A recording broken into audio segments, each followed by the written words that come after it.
Hi, hello, నమస్తే. నేను మీ లక్ష్మీ చౌదరిని. వెల్కమ్ టు మెస్టీ మధురములు Telugu audio stories channel. Support చేస్తున్న అందరికీ thank you so much. Manasa Smarame part 92తో మీ ముందుకు వచ్చేసాను. కథలోకి వెళ్లే ముందు వీడియో నచ్చితే ఒక లైక్ చేయండి, అలాగే హైప్ ఇచ్చి వీడియోని సపోర్ట్ చేయండి యార్. ఇక కథలోకి వెళ్ళిపోదాం.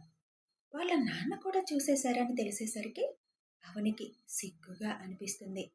ఇప్పుడు నాన్న ముందుకు ఎలా వెళ్ళాలి? అనవసరంగా ఆయన గారు ఎవరితో మాట్లాడితే నాకెందుకు? ఏదో ప్రెస్టేషన్లో వెళ్ళి అక్కడ కూర్చోవడం ఏంటి? ఆయన పెట్టుకున్న బాటిల్ మంచినీళ్ళు అనుకొని నేను తాగడం ఏంటి? నా కర్మ కాకపోతే అని తనని తానే తిట్టుకుంటూ, నాని, నువ్వు చెప్తుందంతా నిజమే కదా అని అడుగుతుంది అవని. నీకు అబద్ధం చెప్తే నాకేమొస్తుంది? కావాలంటే వెళ్ళి మీ నాన్న కూడా అడుగు అని అంటారు అనుగారు. ఇప్పుడు నాన్న ముందుకు నేను వెళ్ళలేనులే. అసలు నాన్న ఏమనుకుంటున్నారో నా గురించి. ఇంత పిచ్చి పని చేశాను, ఏంటో అందరి ముందు పిచ్చిదానిలా ఉన్నాను అని తల పట్టుకుంటుంది అవని. ఏంటి, ఇంకా తలనొప్పి తగ్గలేదా? తల పట్టుకున్నావు, ఇలా రా, తలకి మర్దన చేస్తాను కొంచెం అని అంటారు అను. తలనొప్పి తగ్గింది నాని, వేరే నొప్పి స్టార్ట్ అయింది. ఇంకేం నొప్పి స్టార్ట్ అయింది? టెన్షన్ నొప్పి. ఇప్పుడు మా సార్ ముందుకి ఎలా వెళ్ళాలి, ఇక్కడ నాన్న ముందుకి ఎలా వెళ్ళాలి అని టెన్షన్ నొప్పి స్టార్ట్ అయింది. నువ్వేం కావాలని చేయలేదు కదా, అనుకోకుండా జరిగిన దానికి టెన్షన్ ఎందుకు పడ్డాం? ఇక్కడ ఎవరూ నిన్ను తప్పు పట్టేవాళ్ళు లేరులే, అందరూ అర్థం చేసుకునేవాళ్లే. ముఖ్యంగా మీ బాస్ నిన్ను ఎంత బాగా అర్థం చేసుకున్నాడు.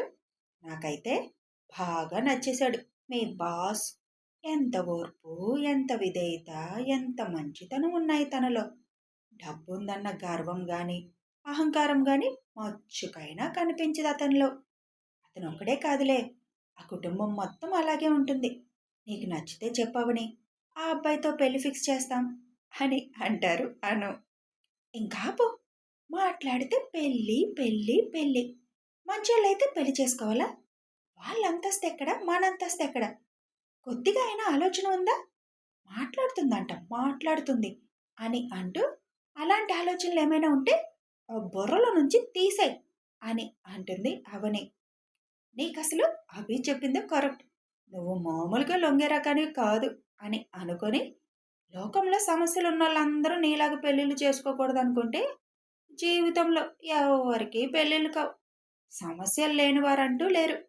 నువ్వు మా గురించి ఆలోచించి పెళ్ళొద్దనుకుంటే తర్వాత ఒంటరిగా కూర్చొని చెక్క భజన చేసుకోవాలి అని అంటూ, నాకెందుకులే, నీకు చెప్పినా ఒకటే, ఆ గోడలకు చెప్పినా ఒకటే అని అక్కడి నుంచి వెళ్ళిపోతారు అను.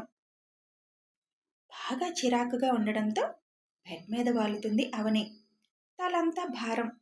అభి ఏమనుకుంటాడు అని టెన్షన్తో ఆ రోజంతా రూమ్లోనే గడిపేస్తుంది. రాత్రైనా రూమ్లో నుంచి బయటికి రాకపోయేసరికి శంకర్ గారు, అమ్మ అవని అనుకుంటూ అవని రూమ్లోకి చిన్నగా వస్తారు. తండ్రిని చూసిన అవని, హా నానా, మీరెందుకు వచ్చారు? పిలిస్తే నేనే వచ్చేదాన్ని కదా అని అంటుంది. అసలు మధ్యాహ్నం నుంచి బయటికి రాలేదు, ఇంకా తలనొప్పి తగ్గలేదా అని అడుగుదామని వచ్చాను. ఏం లేదు నాన్న అని తల దించుకుంటుంది. నువ్వేం తప్పు చేసావు, ఇప్పుడు తల దించుకుంటున్నావు? నీకు తెలియకుండా చేసిన దానికి నువ్వేం చేస్తావురా? నేను నిన్ను తప్పుగా అనుకోవడం లేదు, నువ్వు అదేం పట్టించుకోకు అని అంటారు శంకర్ గారు. థ్యాంక్ యూ నాన్న అని కూర్చున్న శంకర్ గారు భుజం మీద తల వాలుస్తుంది. సరే, డిన్నర్ చేద్దాం పదా, చాలా సంవత్సరాలైంది మనందరం కలిసి తిని, ఎందుకో ఇవాళ చాలా సంతోషంగా అనిపిస్తుంది అని అంటారు శంకర్. ఎందుకు నాన్న? మీ కూతురు డ్రింక్ చేసి రచ్చ రచ్చ చేసిందని మీకు సంతోషంగా ఉందా అని అలకగా అంటుంది అవని. అది కాదురా, నీ అల్లరి చూశాను చాలా రోజుల తర్వాత. అసలు నాకు ఎలా అయినా దగ్గర నుంచి నువ్వు చాలా డల్ అయిపోయావు కదా, మళ్ళీ నీ అల్లరి చూశానని ఏదో చెప్పేస్తారు శంకర్ గారు. అంత పిచ్చిగా చేశానా నాన్న అని అడుగుతుంది అవని. ఏం లేదులే, సరదాగా చేశావు అని అనుగారు చెప్పిన పాఠం అవని దగ్గర అప్పచెప్పేస్తారు. మొత్తానికి వీళ్ళు నా చేత కూడా అబద్ధాలు ఆడిస్తున్నారని మనసులో అనుకుంటారు శంకర్ గారు. సరే పదండి నాన్న, లేట్ అయింది, మీరు డిన్నర్ చేసి టాబ్లెట్స్ వేసుకోవాలి కదా అని వాళ్ళ నాన్నని తీసుకొని బయటకు వస్తుంది అవని. అందరూ డిన్నర్ చేసేశాక నేను పడుకుంటాను ఇంకా అని అవని లోపలికి వెళ్ళిపోతుంది. ఇప్పుడు ఎందుకమ్మా నా చేత కూడా అబద్ధాలు ఆడించారు? అంత అవసరం ఏమొచ్చింది అంటారు శంకర్. చూసావు కదా, మధ్యాహ్నం నుంచి గిల్టీగా ఫీల్ అయి నీకు మొహం చూపించడానికి కూడా రూమ్లో నుంచి బయటికి రావడం లేదు. ఇంకా అభితో ఏం మాట్లాడానా అని టెన్షన్తో సచ్చేలాగుంది. అందుకే డైవర్ట్ చేయడానికి నీతో అలా చెప్పమంది అని అంటారు అను. సరే, చాలా టైం అయింది, వెళ్ళి పడుకోండి అని అంటారు శంకర్ గారు. రూమ్లోకి వెళ్ళిన అవనికి అభితో ఒకసారి మాట్లాడాలని పీకుతున్నా చేయలేక అలాగే కళ్ళు మూసుకొని పడుకుంటుంది. డిన్నర్ చేస్తున్న అభితో మరీ ఎక్కువ ఆడేసుకుంటున్నారు అను అమ్మ. ఉండాల్సిన వాళ్ళు అని అంటారు సుచిత్ర గారు. అంత ఆడినా మళ్ళీ మొదటికొచ్చింది నీ కోళ్ళు, మరేం చేయమంటావు? దానికి మామూలుగా చెప్తే అర్థం కాదు, ఇలా ఆడుకుంటేనే అర్థమవుతుంది. ఒక్కొక్కళ్ళకి ఒక్కొక్కలా చెప్పాలి. ఏం చేస్తాం, నాకు దొరికింది మొండి ఘటం, కరిగించాలంటే మాకు ఈ పాటలు తప్పవు అని అంటాడు అభి. నాకు మాత్రం చాలా ఆనందంగా ఉంది. నా కొడుకుని నా కోడలు ఒక ఆట ఆడిస్తుంది, ఇది కదా అసలు మజా అని అంటారు హర్ష గారు. ఎక్కువైనట్లు లేదు జనక అని అంటాడు అభి చిరుకోపంగా. అస్సలు లేదు పుత్ర అంటారు హర్ష. మీకు బాగా నవ్వులాటగా ఉంది. నా పరిస్థితి చూస్తే మీ అందరి పని టైం వచ్చినప్పుడు చెప్తాను. ఇదంతా ఆ మొండి ఘటం వల్లే వచ్చింది. రేపటి నుంచి దానికి ఉంటుంది అసలైన టార్చర్ అని ముద్దుగా తిడుతూ అంటాడు అభి. ఒక్కసారి ఫోన్ చేసి అవనితో మాట్లాడాల్సింది అభి. ఇందాక అనుతో మాట్లాడాను, పాపం నువ్వేమనుకుంటున్నావో అని టెన్షన్ పడుతూ రూమ్లోనే ఉండిపోయిందంట. ఫోన్ చేతిలో పట్టుకోవడం మళ్ళీ కింద పెట్టడం చేస్తుందంట. ఒక్కసారి ఫోన్ చేసి మాట్లాడితే బాగుంటుంది కదా అని అంటారు ధనుగారు. లేదు నాని, నేను వేసే ప్లాన్ రక్తి కట్టించాలంటే ఇవాళ నేను కోపంగా ఉన్నట్లే అది అనుకోవాలి. లేదు అని ఇప్పుడు మాట్లాడితే రేపు నేను మాట్లాడాల్సింది వీలు పడదు అని అంటాడు అభి. పాపం రేపు ఉదయం వరకు నువ్వేమనుకుంటావో అని టెన్షన్ పడుతూనే ఉంటుందిగా అని సుచిత్ర అంటారు. తప్పడం లేదమ్మా, ఏం చేద్దాం అని అంటాడు అభి. అభి, ముందు అవని ఎవరన్నది కొంచెం తొందరగా కనుక్కోవా? నాకు చాలా తొందరగా ఉంది తెలుసుకోవాలని అని అంటారు ధనుగారు. అలాగే నాని, నేను మాట్లాడతాను అని అంటాడు అభి. నాకైతే నువ్వు అనుమానం అన్న దగ్గర నుంచి భూమి మీద కాలు ఆగట్లేదు. ఒకవేళ వివేక్ కూతురే అయితే మనం అనుకున్నట్టే వాడి కూతురే మన ఇంటి కోడలు అవుతుంది అని హర్ష గారు అంటారు. ఏంటి నానా, మా చిన్నప్పుడే ఇంటి కోడలు అనుకున్నారా అని అడుగుతాడు అభి. మేమనుకోవడం కాదు పుత్ర, ముందు నువ్వే స్టార్ట్ చేశావు. రమ ప్రెగ్నెంట్తో ఉన్నప్పుడు నీకు 4 ఏళ్ళు.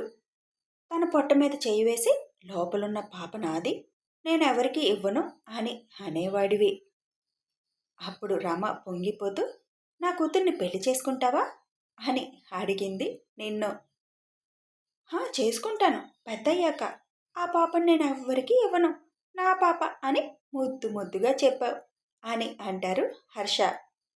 రోజు రమ దగ్గర పడుకొని లోపలున్న బేబీకి కబుర్లు చెప్తూ ఉండేవాడివి. అసలు నిమిషం కూడా రమని వదిలేవాడివి కాదు అని చెబుతారు సుచిత్ర. అసలు వాళ్ళు మీ బెస్ట్ ఫ్రెండ్ అని చాలాసార్లు మీ మాటల్లో విన్నాను, కానీ ఆవిడతో కూడా అంత అటాచ్మెంట్ ఎలా వచ్చింది అని అడుగుతాడు అభి. వివేక్ పెళ్లి చేసుకున్న దగ్గర నుంచి మాత్రమే మాకు రమ తెలుసు. పరిచయం సంవత్సరమైనా కొన్నేళ్ల సంవత్సరాలు ఉన్నట్లు కలిసిపోయింది మాతో. అన్నయ్య అని నోరారా పిలుస్తుంటే నాకెంత నచ్చేదో. భవానీ కూడా ఎప్పుడూ అంత ప్రేమగా నన్ను పిలిచేది కాదు. రమా పిలుపులో ఆప్యాయత, ప్రేమ కనిపించేవి నాకు. అందుకే బాగా దగ్గరైపోయాం. ముందు అవని వాళ్ళ కూతురా లేదా కనుక్కో, తర్వాత నీకు వాళ్ళ గురించి పూర్తిగా చెబుతాను అని అంటారు హర్ష. సరే నాన్న, చాలా టైం అయింది, వెళ్ళి పడుకోండి ఇంకా అని అభి తన రూమ్కి వెళ్ళిపోతాడు. రూమ్కి వెళ్ళిన అభి, నిజంగా నువ్వు అమ్మ వాళ్ళు అనుకుంటున్న అమ్మాయివేనా? చిన్నప్పుడే మన ఇద్దరి మధ్య బంధం ఏర్పడిందా? అందుకే నీ మనసు నా వైపు మళ్ళిందా? నేను నీకు బాగా దగ్గర వాళ్ళలాగా అనిపించానని నిన్న అన్నావు కదా, అది ఇదేనా? కిరణ్ గారితో ఒకసారి మాట్లాడి శంకర్ మామయ్య గారితో మాట్లాడి అవని గురించి కనుక్కోవాలి. మేడం ఏం చేస్తుందో రేపు ఉంటుంది నీకు. నిన్నెంత టెన్షన్ పెట్టకూడదనుకుంటే నువ్వంత పెట్టించుకుంటున్నావు. నీ చేతులారా నువ్వే చేసుకున్నావు. మత్తులో ఉన్నప్పుడేమో నా అభి నా ప్రాణం అంటావా, మత్తు దిగాక బాస్ అంతస్తు అంటావా? నీకు మామూలుగా ఉండదు. పెళ్ళయ్యాక ఉంటుంది నీకు నా చేతిలో. సైలెంట్గా ఉన్న పిల్లోడిని మీద పడి ముద్దులు పెట్టి రెచ్చగొట్టావు. ఇంకా నీకు దూరంగా ఉండాలంటే నా వల్ల కాదు. ఎంత తొందరగా వీలైతే అంత తొందరగా నిన్ను నా దాన్ని చేసుకుంటాను అని అనుకుంటూ ఉండగా అభి ఫోన్ మోగుతుంది.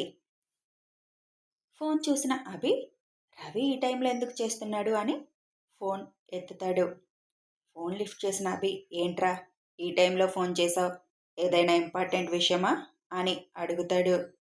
అవునరా, ఇందాకే ముంబై ఏసీపీ ఫోన్ చేశారు. ఆ ముఖేష్ గాడు నవీన్ని బెయిల్ మీద బయటకు తీసుకురావడానికి అన్ని ఏర్పాట్లు చేశాడంట. వీలైతే రేపు లేదా ఎల్లుండి నవీన్ గాడు బెయిల్ మీద బయటకు వస్తాడు అని చెబుతాడు రవి. మనం అనుకున్నట్టే జరుగుతుంది కదా, అందులో కొత్త విషయం ఏముంది అని అంటాడు అభి. నవీన్కి బెయిల్ దొరకగానే ముఖేష్ ఇక్కడికి వస్తున్నాడు. అది కూడా తెలిసిన విషయమే కదా నీకు. కానీ నీకు తెలియని విషయం ఇంకోటి ఉంది. ఆ నవీన్ గాడు నిన్ను దెబ్బ కొట్టడానికి అవనిని అడ్డు పెట్టుకోవాలని చూస్తున్నాడు. ఇందాక ఫోన్ కాల్ ట్రాపింగ్లో ఆ విషయం బయటపడింది. వాట్? అవని గురించి మాట్లాడారా? అంటే ఆ నవీన్ గాడికి ఇంకా అవని మీద చూపు పోలేదన్నమాట. సమస్య అది కాదు. నువ్వు అవని మీద ఇంట్రెస్ట్ ఎక్కువ చూపిస్తున్నావని నవీన్కి తెలిసింది. అది కూడా ఎలా తెలిసిందని నువ్వు తెలుసుకోముందు అని అంటాడు రవి. ఇంకెలా తెలుస్తుంది? ఆఫీస్లో ఎవడో వాడి చెంచాలు ఉండి ఉంటారు. వాళ్ళే చెప్పుంటారు అవనిని పిఏగా చేశాను, దానితో తన మీద నాకేదో ఇంట్రెస్ట్ ఉందని ఫీల్ అవుతూ ఉండుంటారు. నేను చూసుకుంటానులే ఆ విషయం. ఆ ముఖేష్ గాడి ఇక్కడ అడుగు పెట్టగానే నాకు ఇన్ఫర్మేషన్ ఇవ్వండి అని అంటాడు అభి.